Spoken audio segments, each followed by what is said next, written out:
Hello and welcome to the channel. Welcome back to the returning subscribers.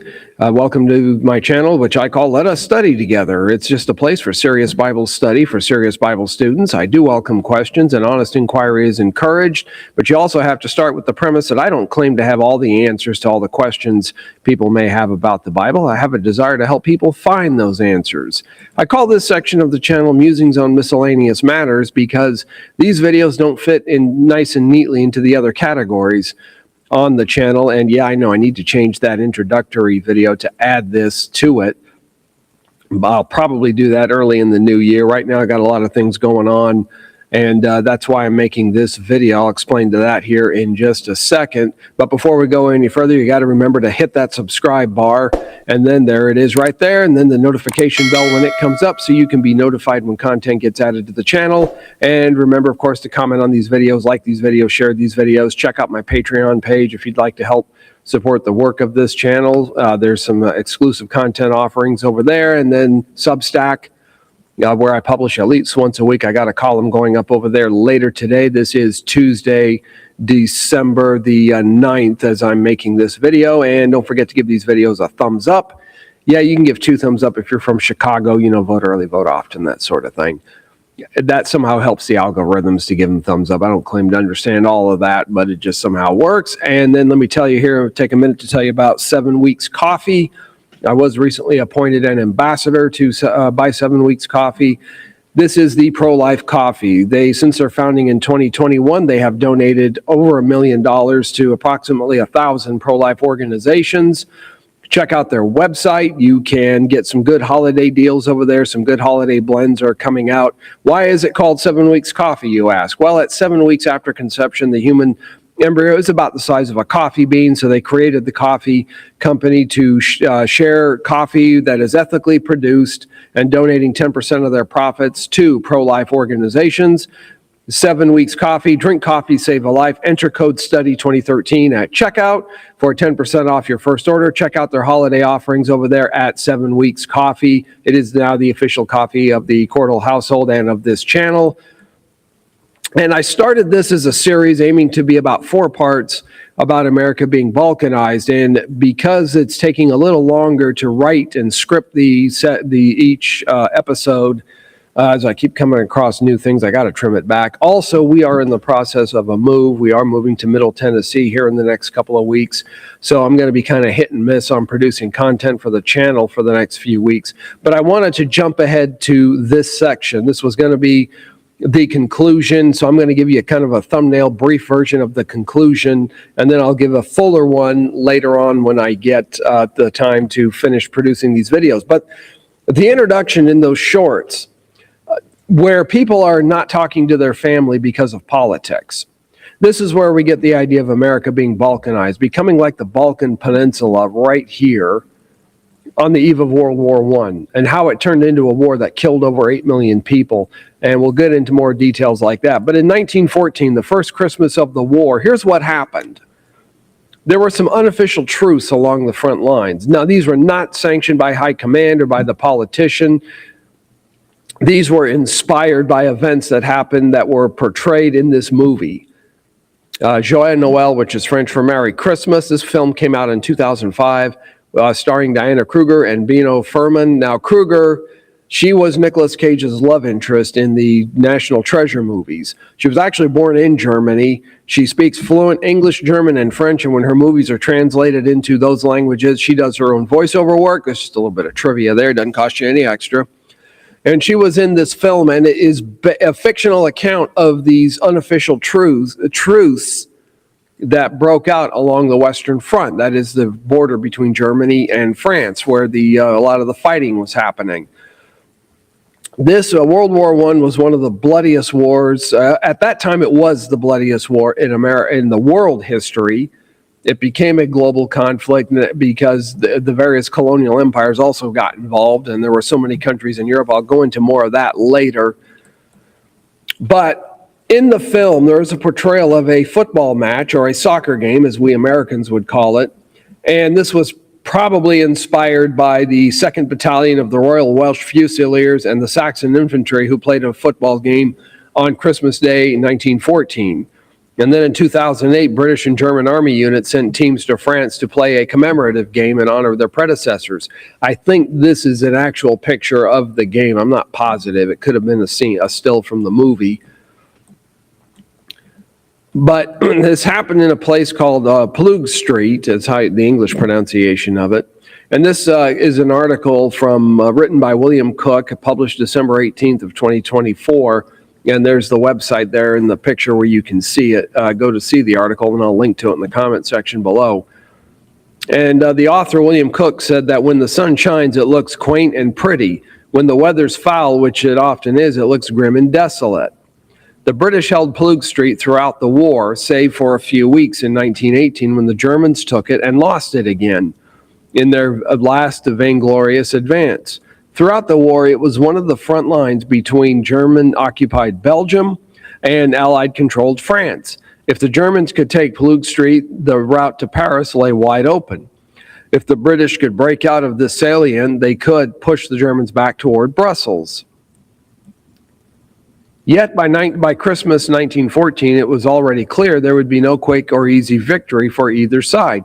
A lot of people expected the war to last to be over well before Christmas. It started in August of 1914, and people were saying, yeah, we're going to beat, fill in the blank enemy, and then we're going to be home in time for Christmas. Everybody expected to win. Everybody expected it to be quick, and they were in for a very rude awakening. Anyway, back to the article. Trench warfare favored defensive forces and stacked the odds against the attacker. A few machine guns could halt a mass infantry advance. The giddy optimism of the previous summer had been replaced by weary fatalism. The war would not be over by Christmas after all. The Christmas Day truce of 1914 was entirely spontaneous. A scattered array of unofficial ceasefires arranged by individual soldiers in the field, along with large stretches of the Western Front, the fighting continued unabated.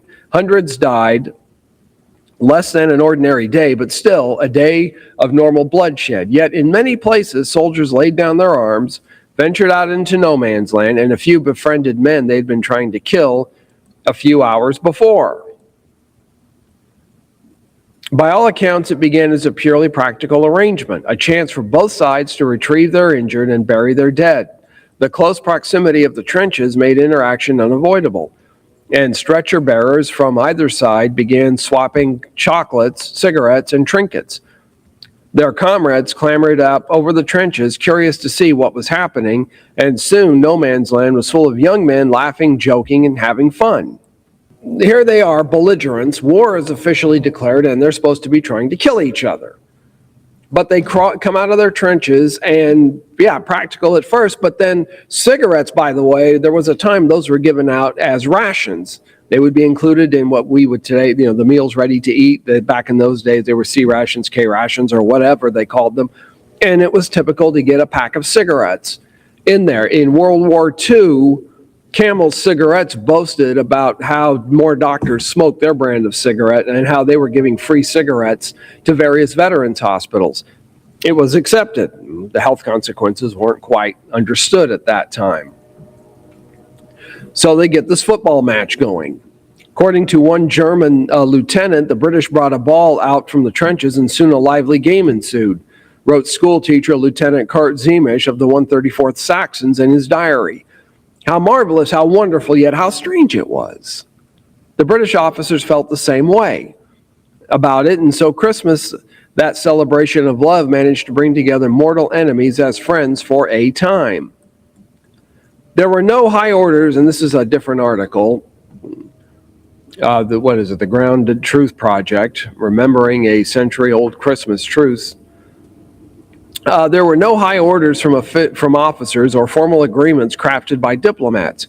In early December, Pope Benedict XV began an initiative requesting that all nations cease the clang of arms while Christendom celebrates the feast of the world's redemption.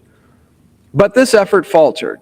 British General Sir Horace Smith-Dorrien, for one, wanted no part of it, and he issued this instruction to commanders of all divisions.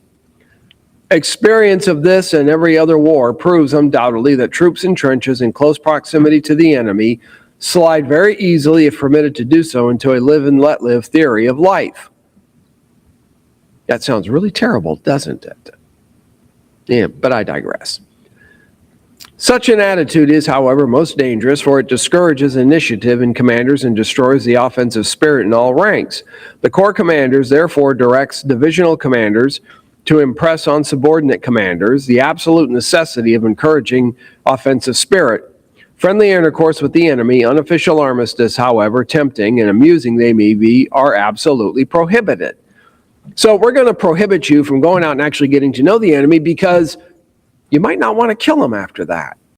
And this article goes on to say, despite the failed pleadings of the Pope and the stern admonition of the British command, the soldiers did what they thought was right. In the end of the day, it was just about men who were tired of war agreeing to stop, at least for a while. Christmas trees with candles began to appear on the parapet of the trenches. Eventually, soldiers on both sides of the front lines could be heard singing Christmas hymns in unison in the dead of night. And here's a scene from that movie, Joy Noel. This is a still, actually, and you can see the little Christmas trees. And this guy here is holding up one of the little Christmas trees. And here's what some of the soldiers involved had to say. This is from theweek.com, World News, First World War, Christmas truce. Private Albert Morin of the 2nd Queen's Regiment said, it was a beautiful moonlit night, frost on the ground, while almost everywhere. At about 7 or 8 in the evening, there was a lot of commotion in the German trenches, and there were these lights. I don't know what they were, and then they sang Silent Night, or Stille Nacht in German. It was originally written in German. And I shall never forget it. It was one of the highlights of my life. I thought, what a beautiful tune.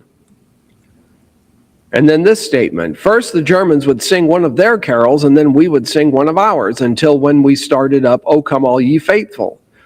The Germans immediately joined in, singing the same hymn to the Latin words Adeste Fidelis. And I thought, well, this is really a most extraordinary thing. Two nations both singing the same carol in the middle of a war. Rifleman Graham Williams of the 5th London Rifle Brigade. And then this is actually a two-part. We were in the front lines. We were about 300 yards from the Germans, and we had, I think, on Christmas Eve, been singing carols and this and that and the other. The Germans had been doing the same thing. We'd been shouting to each other, sometimes rude remarks, more often just joking remarks.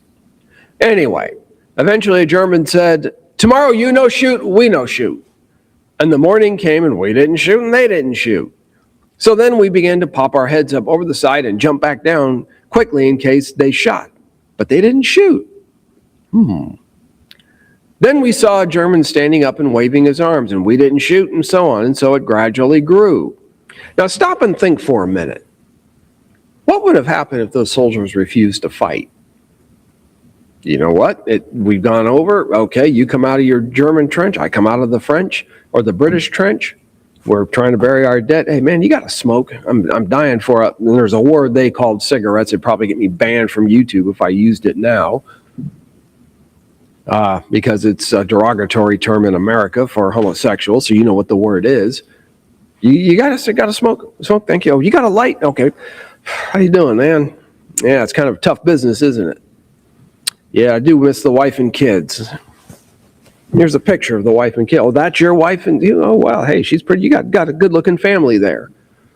Yeah. Oh, you got some chocolate? Yeah, I'll tell you what. I'll trade you some of your German chocolate for some of my English chocolate. Okay, oh, hey, there's a soccer ball to the Americans. Yeah, let's have a match. Come on, let's get our teams together. Let's size them up. Let's get some boundaries. Here, I'll throw my coat down over here. That's the goal. You put your coat over there. And then we play ball together. There's even a video that I have. I'm not going to do it now just for the sake of time, where a German soldier is kneeling down while a British soldier cuts his hair for him. Yeah, they were getting friendly there. And I think if I remember right from the movie, it's been a while since I've seen it, I think these are officers in this picture from the movie Joy Noel. They were getting along. They were being friends. Suppose they just said, you know what, screw it. We're not going to go back and fight. You know, I've met you, and you're of a different country, but you know what, you're an all right guy. Let's go have a beer together.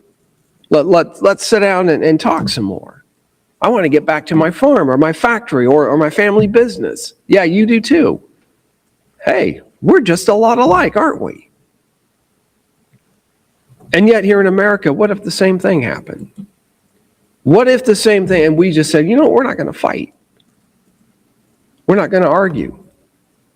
But ever since Donald Trump got elected in 2016, we have been seeing videos on how to ruin the Thanksgiving holiday, specifically how to go there and answer your MAGA uncle or your far left auntie.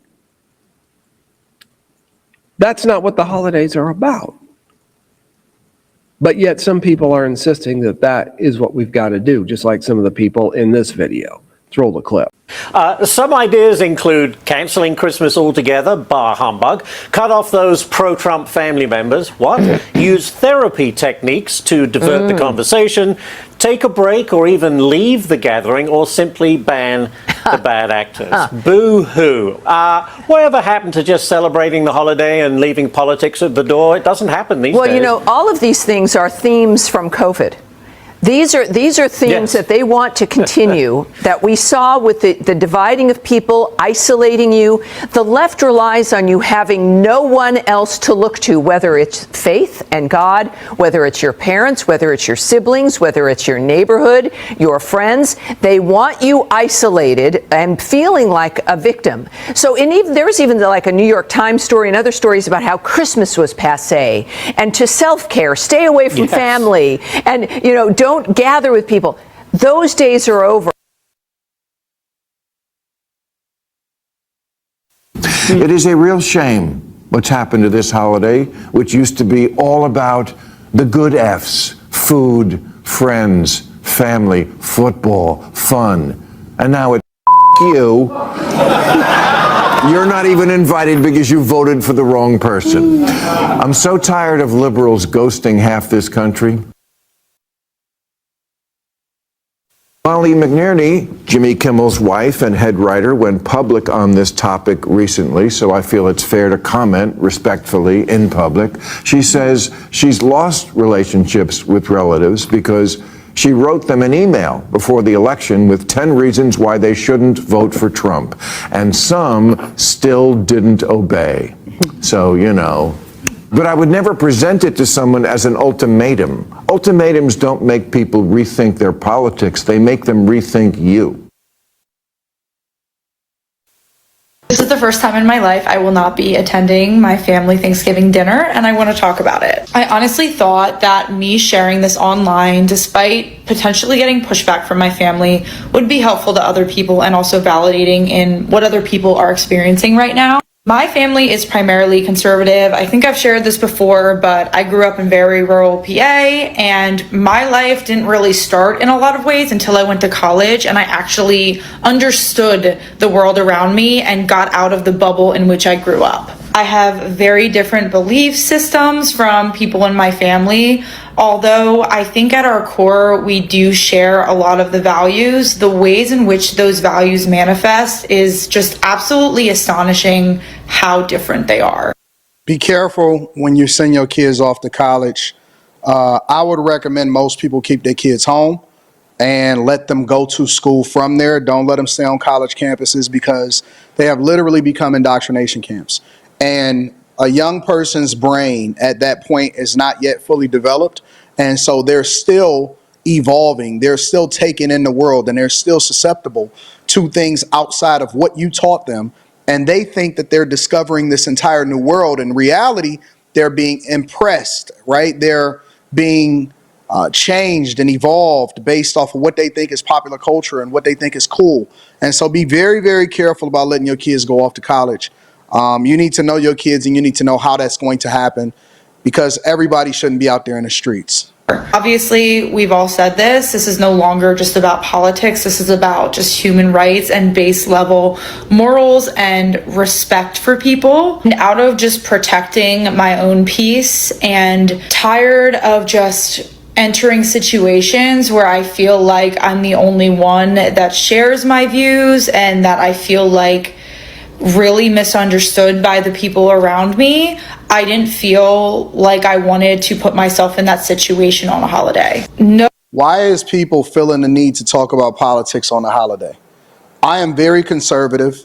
A couple different people of my very large family is conservative.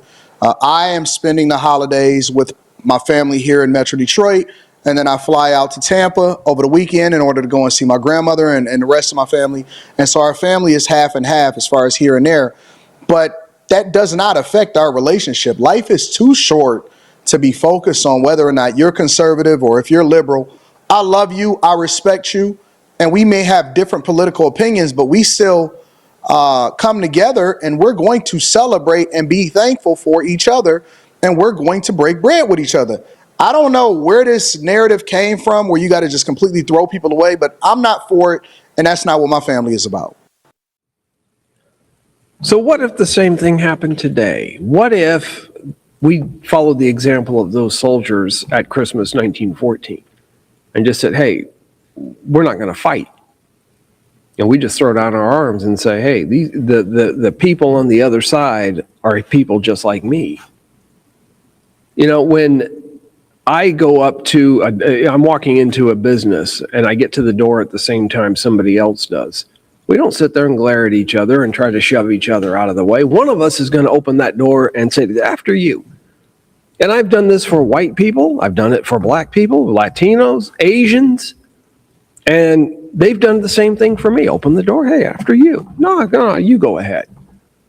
Oh, are you in line? Okay, well, go on ahead. You've only got one item. I've got a cart full. Yeah, you go ahead. But see, that sort of thing doesn't sell newspapers. That doesn't get ratings on CNN or on Fox News or MSNBC. They're all just as bad as the other. MSNBC's got their liars like Rachel Maddow, just like Fox News has had to settle billion-dollar lawsuits, okay? They're all, Rachel Maddow led the charge on the Russian hoax for all those years, and it was nonsense. So here's the thing. What if we just say, nah, forget it. We're going to get to know our neighbor. We're going to do like those soldiers did in 1914. We're not going to have these arguments at Christmas. And like Anton Daniels, the black man, watching that video with the white woman in it and commenting on it. That reminded me of something, true story that actually happened to someone that I know. Her dad was not a young man, or not a particularly old man. He was in his late 40s, I think, might have been in his early 50s, had some heart trouble, had a bypass surgery. That's young for having that sort of surgery. But after the surgery, wouldn't take care of himself, continued smoking, eating all the wrong foods. She lived with him, was trying to help take care of him. One night they had an argument, and she stormed off upstairs to her room and went to bed. She came down the next morning and went to wake Dad up, and he had passed away during the night. And she said, the last conversation I had with my dad was an argument. There's no way to make amends after that point. And like Anton Daniels said, life is too short to let politics come between you and your family. Now, there may be a few extreme cases where I could see, yeah, we're not letting this person come to the family reunion, or we're going to keep an eye on him. If that person is a known predator of young children, okay, I can see either keeping him away, or we bring him in and we keep him confined to one area, and adults are always watching him. That's the price you pay if you're going to engage in that kind of behavior, and that's just the way it goes. He's just going to have to live with it. But to say I'm not going to let Uncle Troy come to the family reunion because he voted for Trump and I voted for Harris, you're going to regret that decision. Or because I voted for Harris and he voted for Trump, however way it went, you're going to regret that decision. Life is too short. Without an enemy, there can be no war. If we decide, no, we're not going to fight amongst each other. You may be of a different political party, a different religion than me, but you know what? I'm going to let you practice your religion and have your ideas in peace. Of course, I expect reciprocity. You've got to make the same allowance for me. And besides, think about this. If you think you've got to resort to using force, using threats to not allow me to come to Christmas dinner because I think different than you, that says more about you than it does me. Like Bill Maher said, ultimatums don't make us rethink our politics. It makes us rethink you. And if you're going to say that I can't come to the Christmas dinner or the Thanksgiving dinner or the family reunion because I have different politics than you, what that says is you're insecure with your beliefs. If you have to use the threat of law to force me to think your way, Colorado just did that, where they're telling parents that if your kid comes out and says he or she is transgender and you don't respect their pronouns and their new name, well, you're committing child abuse. No. The state of Colorado right there has sanctioned child abuse through the mutilation and castration of children. And they're telling parents, now you have to think a certain way. You have to accept this. What the state of Colorado and the Democrat Party in Colorado has said is, we don't have the science, we don't have the footing to be able to back up our position, so we're going to resort to forcing people to think the way we do. They're conceding defeat. And that's what you're doing when you want to associate with people who think differently than you. So it's Tuesday, December 9th, as I make this video, 2025. So here's my suggestion. Put politics, your religion, your social issues, put all that aside. Let's have a Christmas truce. If 3 or 4 warring countries who have an official declaration of war and officially have a policy of trying to kill soldiers of the other country, if they can make a truce for 24 hours, certainly we can do the same thing. We can declare a truce. And you know what? There's always that possibility that once you actually sit down and talk to somebody, have a cup of coffee. You don't like coffee? Have tea. You don't like tea? Hey, a bottle of water or a glass of water will do the same trick. Sit down and let's talk about it. Maybe just sit and listen for 5 or 10 minutes as to why the person on the other side of the table has a different view than you do. Oh, you know what? I never thought of that. Yeah, that's an interesting way to look at this issue. I never thought of that. You never know. And you may, in the end, not persuade me to your side. I may not persuade you, but maybe we can at least come away with a better understanding as to why you think the way you do and I think the way that I do. So what do you think? Leave your comments in the comment section below. Leave your questions, or you can send them to me at 2timothy4.2.3@gmail.com. That's going to be it for now. Thank you for watching, and I'll try and be as consistent as I can about posting content between now and the first of the year. But after the first of the year, I got some ideas what I'm going to do with the channel, and there may be some folks coming on as guests that you may be interested in. But watch for some changes in the channel coming after the first of the year. It's going to be bigger. It's going to be better. And thank you for watching. Have a great Christmas, everybody. And remember, be good to yourself, and if you possibly can, be good to somebody else. Even if they voted for the other candidate in the last election. Even if they go to a different church than you do. Or even if they go to a synagogue or a mosque or don't go to any church at all. Try to be good to them. Thanks for watching. I'll see you in the next video.